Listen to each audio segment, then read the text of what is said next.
சட்டப்படி ஆட்சி செய்றீங்களா இல்ல உங்க இஷ்டப்படி ஆட்சி செய்றீங்களா?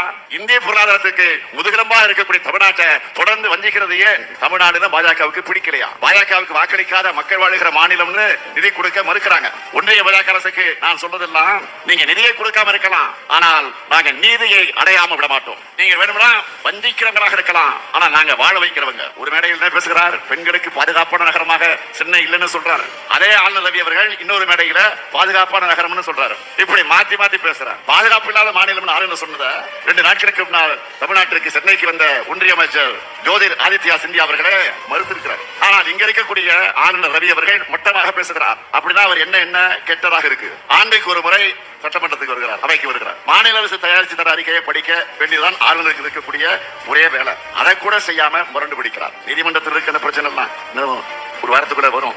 என்ன பொறுத்த வரைக்கும் கேட்டீங்கன்னா அவரே தான் தொடர்ந்து இருக்கணும். அவர் இருந்தால் நமக்கு வேகம் வருது. நான் கேட்க விரும்புவது, இவ்வளவு நடந்திருக்க பிறகு, பிரதமர்களே சொல்லியதற்கு பிறகு நான் ஆளுநரை கேட்டுக்கொள்ள விரும்புவது, ரவி திருந்தணும்.